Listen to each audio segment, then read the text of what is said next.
Got done with day two. Man, solid. No pads, so it's really hard to tell. We'll have a accelerated walkthrough type day tomorrow, and then we'll put shells on day four. I don't know what day of the week it is, but whatever the fourth day of camp is. And then we'll go a couple of days in shells, and then we'll be able to go tackle early next week. So really solid, I would say, would be where we are. We're further ahead on both sides of the ball. That's what's so awesome. I said it the other day, but you got the summer schematically, so now you can work matchups, you can work a lot of different things. Did some situational football with third downs today. Really good to compete there at the end. I thought the guys are learning what it really looks like, learning how to take care of each other, but play hard. So I'm good with where we are. We're not nowhere near where we got to be, and we certainly will get there. So questions? Alex, Jacob Strand was a guy you didn't get to see a lot of in the spring, but obviously without Ty, what have you seen out of him early, and is he a guy that could factor into that because of his experience? Yeah, man, really solid 2 days, and you kind of, I don't want to say forget about him just because he didn't go through it in the spring, but man, that kid's a tough athletic kid that's played a bunch of football. You always want to know how it translates, but man, he's held his own the last 2 days, no pads, but highly intelligent. Man, that kid had to do a lot to be able to be eligible. He had to graduate from Oregon State. He took 46 hours between here and there the last spring and summer. So I know, Jason, you probably wouldn't have been able to handle that. So I don't think anybody standing here probably would have, including myself. So a ton of credit to him, but really smart, tough. Man, like, what a nice addition here this summer. He's worked really hard. Whether it's tackle, guard, he's got some position flexibility, but he's got the size, and he's smart, tough. He's going to help us in a big way. Have you seen a difference kind of with the tight ends? I know you talked about them earlier in the summer, but like those guys being healthy, like Arliss and Eccles and those guys, like just what have you seen from that group early on now that, a lot of those guys are back to 100%? Yeah, I mean, through 2 days we kept it really simple, but I know I've said this before. I think those guys healthy, and they're so different and so unique.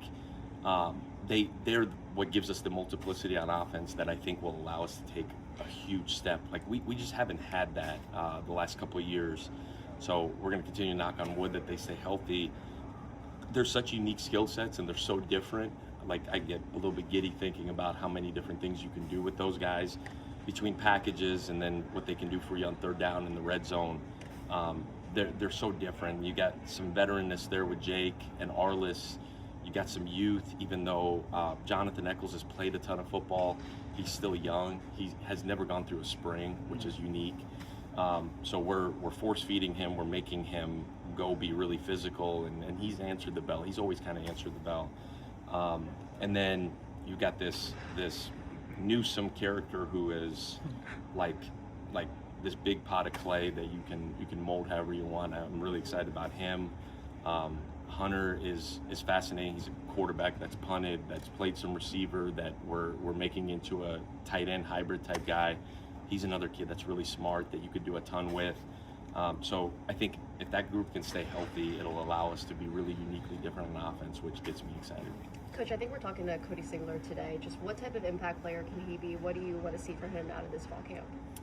Yeah, he has so much value because he can do so many different things. He's a better pass rusher than I probably gave him credit for. He could play inside, he could play outside, and man, you talk about a kid who this place means something to, and that's how he practices, that's how he works. Really cool story, really cool journey. There ain't nobody I'm rooting for more than him to go have an incredible year for a kid that played D2 in the state, then moved up, and I mean, this is a dream for him, and he reminds everybody of how important this is for him. Coach, Deshaun Spencer has proven to be a young talent in a room full of veterans that you had at USF.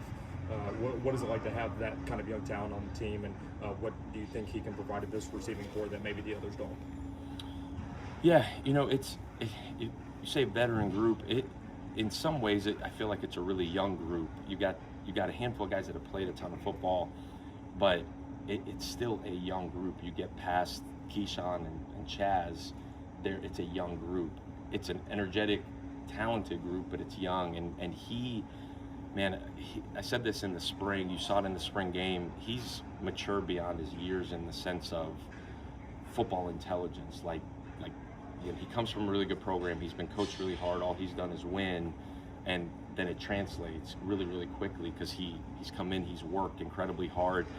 He's got stuff you can't really coach. Like he's got really good spatial awareness. He's got a knack to go get the football, and for not being a big kid yet, he's got a frame where he'll carry it. He's just 18 years old, just turned 18. Like he's a kid that has got a really, really bright future. The football savviness is what you can't really teach, and he's got it. He also spends as much time as anybody in here so that he's prepared, and he's earned the reps he's getting, and he's rolling with the first two groups, and like honestly not just fits in but stands out at times. Alex, talk about, we've seen officials, like full sets of officials out there. I know having them for scrimmages is pretty normal. I'm not sure how often I've seen them every practice where they're 11, 11, 7. It's like they're out there flagging guys. I know you did that at South Florida, I think. What are the benefits? Like, what have you seen in the past of having them out there, not just for scrimmage, but every single fall camp practice? Yeah, you get in the summer you have OTAs, and pre-spring you have OTAs. Like there's so limited opportunities to actually quote unquote play football, and so you're trying to make it as real as you possibly can for everybody. So for offensively, how they officiate it, how fast they allow you to line up and snap it, even something as simple as guys being on the ball, off the ball. Defensively, and guys offsides, it's big time to get defensive holdings, defensive PIs, like instant reaction or instant, I guess, results of plays. So we just try to make the time that we have on the field, which we're trying to get on and off as fast as we can, as close to game-like as you possibly can for really everybody. Same thing for coaches, like man, it's not a hold. Like, no, the SEC official just said it's a hold. Like, let's coach it the right way. And so it's honestly a little bit of a quality control for the coaches as well. So just trying to make it as game-like as you possibly can in the limited time you have. And they just know, they don't impede the flow of what you're doing. They just kind of make note, flag, and you get to move on. There's certain times if we're in a true sticks down, drive it type situation, they'll impede it because we want to play that out real. So we want to play substitutions real, holding the clock real. If we're playing normal down and the sticks aren't as important, then they're trying not to impede. They will occasionally get yelled at, just so that they get practice at that, and then I get practice at that. It seems like Omar's obviously really emerged this offseason. What has he done, since you've been here to kind of cement himself in that room amongst, some of the older guys? Yeah, just consistent.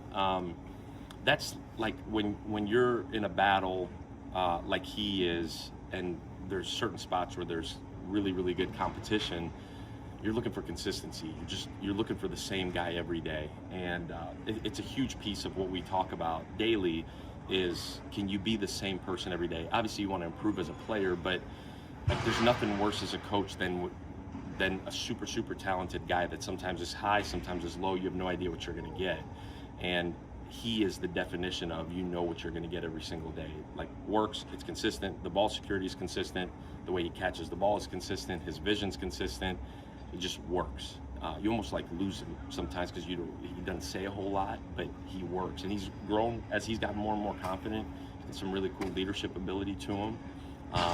But this word trust that we continuously talk about, like he's building trust with his teammates, building trust with us. And ultimately, like I told these guys, like we're going to play the dudes we trust, and he's slowly but surely earned that. Like at some parts of practice, you were even going down with the players when they push us with them and they what kind of message does that send to the team overall? Yeah, we made a decision. Sorry about that. Made a decision on drop balls. We're all going to do push-ups, so we're all going to do push-ups. It helps me get a little bit of cardio in too. So I'm trying to maintain right now. Coach, I know you said at media days 2 weeks ago you've received some of the blessings on the O-line that you asked for when you first got here. How would you evaluate the offensive line through the first 2 days? Yeah, no pads. It's really hard, and that position's really hard to play. D-line's really hard to play when you don't have pads on. I would probably reserve judgment. They're over there hitting sleds still. So these dudes are working.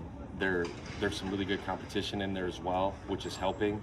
But they're working. We'll have a better feel here as we put some pads on and you can actually be physical. Anything else?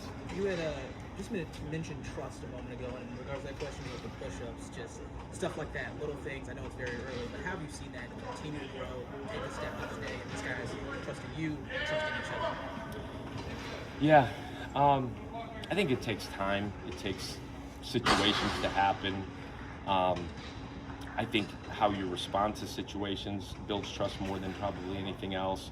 We just talked after practice as a team of, man, like the next step for us is when I come off the sideline that I don't just go grab a water bottle and try to suck in as much oxygen as I can. Like player-driven leadership is go tell the next guy what the heck is going on, go give him some encouragement. That builds trust. Guys doing the right thing over and over and over on the field, off the field, builds trust. And I think we're working there. We're certainly not there. And I think it's a continuous process, but that goes, like, it starts player to player, but it goes player to coach. They got to see it coach to coach too. Like, they have to see the way we communicate, the way we handle adverse situations. And then ultimately it goes coach to player where, like I said earlier, we're going to play the dudes we trust. And so it's this never ending circle of situations happening, how we respond, situations happening, how we respond, us included. You know, push-up question's a great one. Like if everybody's going to do push-ups because somebody dropped the ball, well, if I'm over there, I'm part of the problem too. I'm going to do them. I'm going to be accountable. I'm going to build trust in that way. All right, thank you.